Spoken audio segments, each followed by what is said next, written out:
What's up, guys? This is Coach Grant with First Down Training, and today we're going to talk about some ways that you can develop your speed.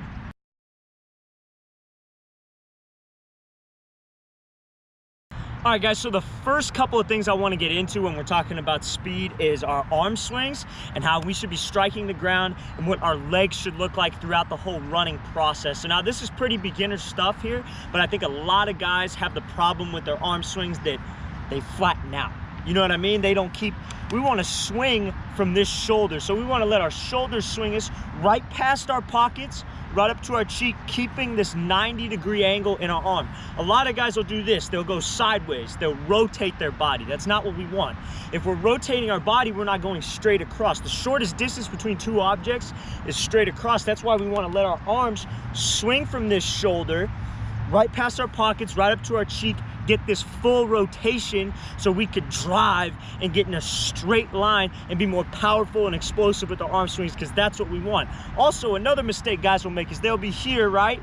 And then they'll flatten out. They'll flatten out this arm and they have no drive. They're working all elbow. That's not fast at all. You have no drive from this position. You need to get your shoulder working to get some shoulder drive right past my pockets, right up to my cheek. Get this full rotation. I'm going to show you some drills later that could help with that. So don't come across your body and don't straighten out. That's not what we want. Okay, now next, we're going to talk about our foot strike. So as most of you know, the reason how I explain it is our heels are the gas, right?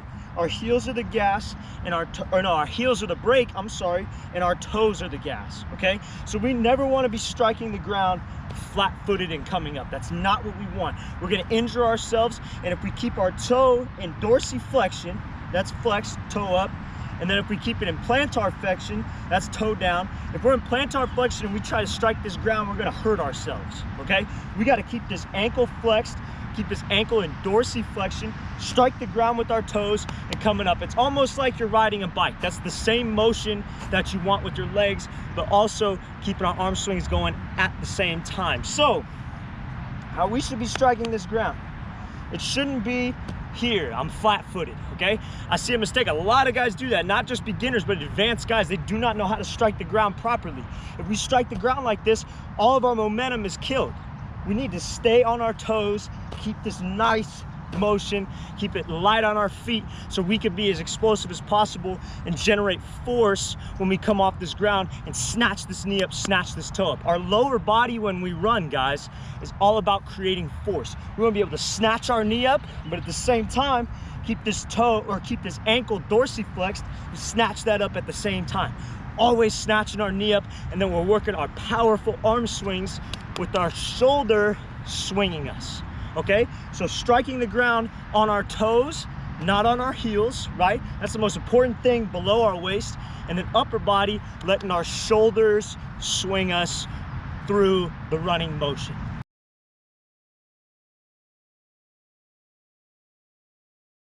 All right, guys, so now I'm gonna give you some drills that you can do before every single workout that you do for speed and agility to help with just your overall speed, just your overall running mechanics, because that is what we're focused on today. So a great drill for arm swings, guys. We're gonna start with our right knee down, okay?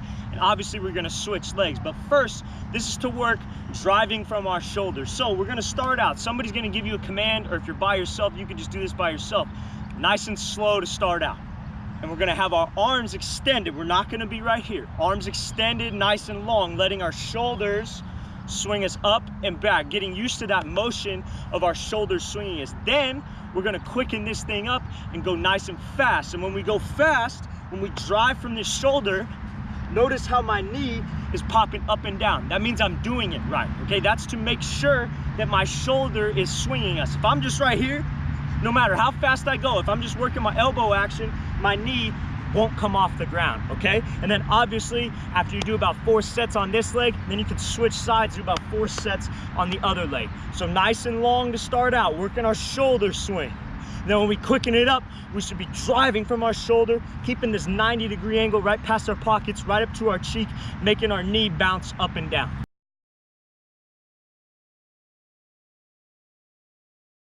All right, guys, so this next drill I'm gonna talk about, it's more of a sprinting drill. It's not so much a drill, it's more of something that you should do at the end of your workout to develop some speed, because we're completely taking our arms out of the equation, okay? That's what this medicine ball is for right here. So I want you to go, we're gonna be working, this is like the last maybe 30 yards of your 40. We're not working to start right now on the 40. We're just working our acceleration phase and hitting top speed, but also we're working snatching our knee up and snatching our toe up. So you gotta get a medicine ball. It does not matter the weight. This is about 8 pounds, okay? We're gonna be holding it over our heads, all right? All we're gonna be doing is we're gonna be sprinting about 30 yards holding this medicine ball over our head. What this is gonna work is because you have this medicine ball over your head, you're gonna wanna have this real long motion with your legs. That's not what we want, where it kicks back here. We still wanna keep that same motion like we talked about earlier, like we're riding a bike. That's the motion that we want. Striking the ground with our toes, snatching this knee up, snatching that toe up. That's what this is working. We hold it above our head, right? And all we're doing is I want to focus on this knee drive, okay? Overemphasize that, because when you get your arms into the equation, you're going to be much more explosive, and you're going to be so used to snatching this knee up, snatching that toe up, keeping it dorsiflexed, that once you get your arms into the equation, right past your pockets, right up to your cheek, you're going to be moving extremely fast and be extremely explosive. So to recap, holding this over our head, driving, working this acceleration from our legs, snatching that knee up, snatching that toe up.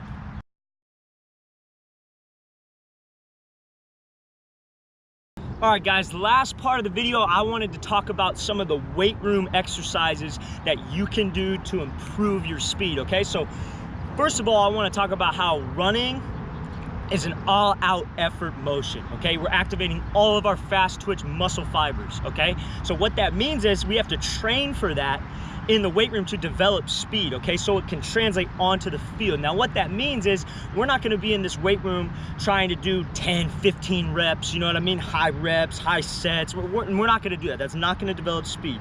That's gonna develop definition, and it's gonna develop some endurance. We wanna train to be explosive. So what that is you need to be in that rep range of probably 3 to 5 reps, a little bit heavier weight, a little bit less sets, trying to give our all-out maximum effort and be as explosive as possible with the motion, so when we get onto the field, we're explosive when we're trying to run. So some great exercises for running.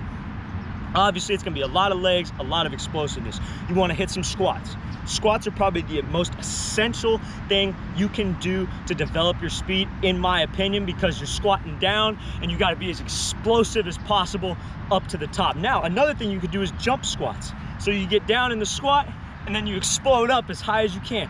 Try to make that motion as fast as possible. We want to explode up, activate all of our fast twitch muscle fibers, okay? Because that will translate onto the field. Now, another thing we could do is pause squats.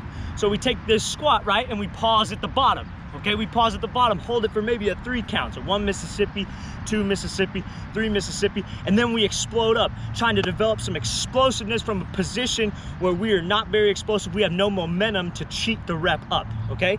Now, another thing we could do in the weight room is power cleans. Power cleans are great because you're activating, it's pretty much working your entire body when you do a power clean, okay? Everything's being activated, and if you go from a 3 to 5 rep range, maybe a 1 rep max, work your way up to that, you're gonna be developing explosiveness. That's the best exercise. All Olympic lifts are great for developing explosiveness, which can translate onto the field when we are running, okay? Now, lastly, what I always recommend my guys to do is the plyometrics, guys. Those are some of the best things you could do besides the weights. Let's say you don't have access to a weight room, okay? Let's say you don't have access to a weight room. To develop speed, plyometrics will be great. I'm talking about box jumps, you know what I mean? Jumping side to side over some hurdles, anything, some jump training where you have to use all out maximum effort to get that rep accomplished. Then we come back and we do that same thing again. Same thing, low reps, trying to be as explosive as possible for the amount of reps that we have. Okay, and another great thing you can do, this isn't really a weight room exercise, but if you have access to resistance bands, you have access to sleds, if you have access to a hill that you could run up, anything resistance-wise is going to make you a lot faster, guys. All right. I really thank you guys for watching this. I really appreciate it. Please like and subscribe if you want to see more videos like this. I really appreciate you guys watching.